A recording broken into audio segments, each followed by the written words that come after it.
You're watching CBS 8 Mornings at 6. Millions of people preparing for a monster storm that's about to sweep the nation. The same system is bringing rain to San Diego. Thanks for joining us 6 a.m. here in San Diego. I'm Eric Connors.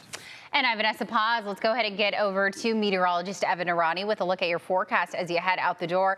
And a lot of people obviously want to know about the local forecast, the rain, if we're expecting more as we progress into Friday, and also what's happening across the country. Yeah, almost feeling grateful that we're not in all of that, right? Crazy. San Diego, quite a melting pot. People from all over the country end up here in San Diego. And we have so many people that are wondering what the rest of the country is going to see. Lots of relatives and family. Yeah, and this is the same storm, this trough of low pressure, the same exact system that's bringing us just a few scattered showers. That's all we've had in our forecast for the last 24 hours. It's all we're expected to see over the next 24 hours. Take a look, just about a 10 to 20% shot in the afternoon stretch, but otherwise should be a great opportunity to even see a little bit of the sun come out. Here's satellite radar. You can see how there is still a little bit of green popping up, a decent amount that came through in the overnight stretch toward the central portion of the county, inland valleys, western slopes of the mountains. We are going to be still seeing some of that unsettled weather linger through about Saturday, but other parts of the country through Saturday we'll start to see ice, rain, sleet, snow, all of it in the forecast. So we'll be covering the local forecast and the national forecast coming up in the next few minutes. Back to you.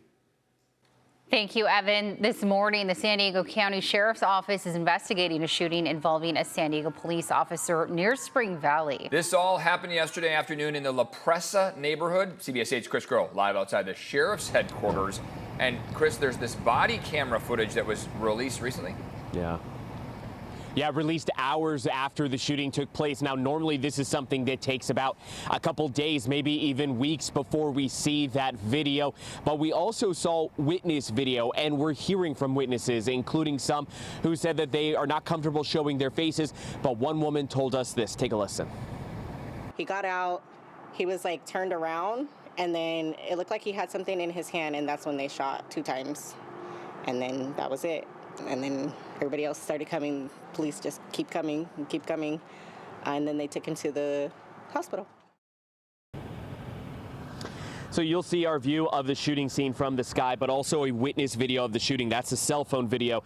And then body camera footage that was edited by the San Diego Police Department to include that zoom, but released hours after the shooting. So let's go through what we are hearing. This started as a pursuit.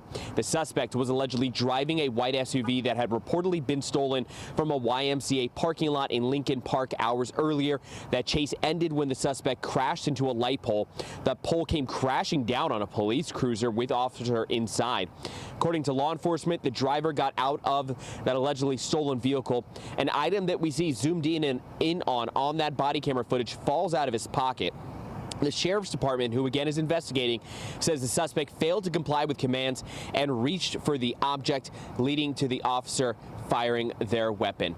Now we're told that that suspect who was hit was taken to the hospital being treated for serious but non-life-threatening injuries. Those officers at the pole fell on, at least the officer that was inside of that vehicle, we're told expected to be okay. Back to you in studio. Chris, thanks. This morning, a court hearing is set for a sexually violent predator who could be released as a transient. Gary Snavely was convicted of molesting 2 young girls in 1987. He was supposed to be placed at a house in Julian, but the homeowner withdrew their property. Transient status means he would be monitored, but wouldn't have a permanent address. Today, a hearing is also set for another sexually violent predator known as the bolder-than-most rapist. Alvin Quarles was taken back into state custody in November after authorities say he violated the terms of his release. He was placed at a home in Borrego Springs last year after 25 years in prison and a decade at a state hospital. The conditional release program has requested his outpatient release be revoked. This morning, San Diego Mayor Todd Gloria will sign a law to update the Claremont Community Plan. It will add capacity for 14,000 more homes in village areas close to trolley stations. It also allows mixed use opportunities in Claremont Town Square and Claremont Community Core. The plan also supports expanded areas for walking and biking. And this all comes after the mayor signed a law to update the college area community plan. It will allow for nearly 18,000 new homes around San Diego Diego State University. This update also includes new public spaces, a park, and street designs with more trees and wider sidewalks. This is the first update to the plan in more than 30 years.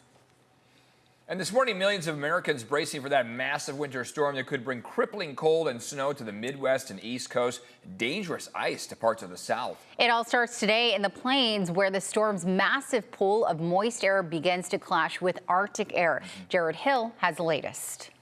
Blinding lake-effect snow in upstate New York, a taste of what's to come as people from the East Coast to the Great Plains brace for a winter blast. Snowpack near Buffalo caused this gas station canopy to come crashing down. In Chicago, parts of Lake Michigan frozen over as temperatures may not creep above 0 degrees on Friday. Layers, layers, and more layers.